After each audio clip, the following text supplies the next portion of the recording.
welcome back to my channel. Today I want to make a flower planter, so I thought I would take you through how I do that. The first thing that you're going to need is something to put the flowers in. So I'm trying to do this as like cheaply as possible. So the first thing that you're going to need to do is take your basket full of bathing suits and leotards and ballet slippers and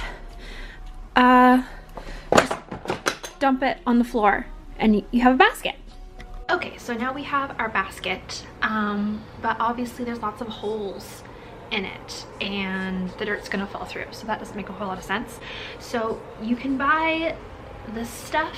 This is just like, I don't know, it's called a cocoa liner. You can buy it in like big sheets and cut it to the right size, but I didn't need that much, so I'm just gonna, like, obviously this doesn't like fit perfectly, so I'm just going to like manipulate it a bit and like loosen it up because it's pretty malleable, and like stretch it to fit the basket as best I can. Yeah, so like if you don't want to buy like another thing to line your planter, you could probably get away with using like an old dish towel or something, you know.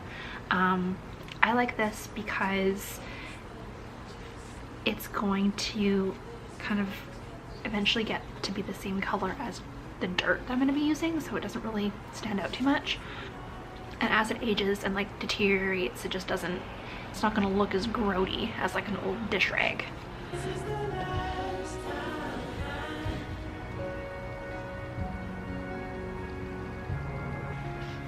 Okay, you have your liner. Step 3 is adding dirt. I'm just using like, what is this? I don't know, it's just like a container mix, you know. It's good for flowers, it's good for veggies. I don't have a whole lot of room up here, so I gotta like multi-purpose everything. So put dirt in it.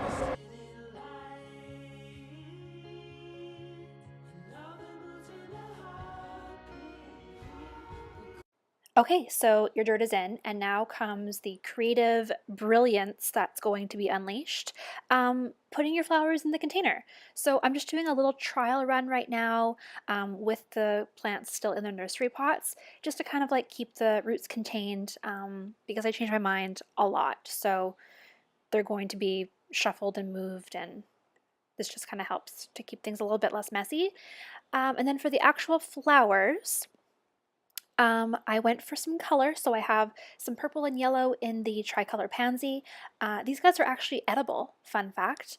And then more purple is going to be popping up when the lavender blooms, and then we have some more yellow in the center of the snowdrop anemone.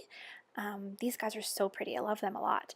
And then the trailing plant that I have is the wire vine.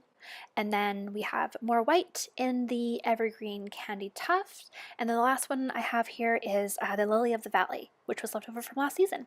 So another handy way to help this be a little bit more affordable is when you're buying your plants, buy perennials, don't buy annuals. What's the difference, you ask?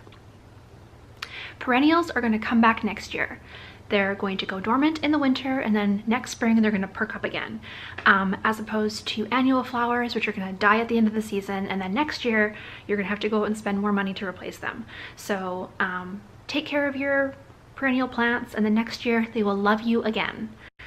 Yeah, so all of the plants that are in this basket are perennials. And how are you going to know when you go to the nursery which ones are perennials and which ones are annuals? Well, you're going to read the signs. Or you're just going to ask someone. That works too. Thank you, friends, so much for watching. I really hope that you enjoyed this video and that it has inspired you to go out and dig in the dirt all on your own.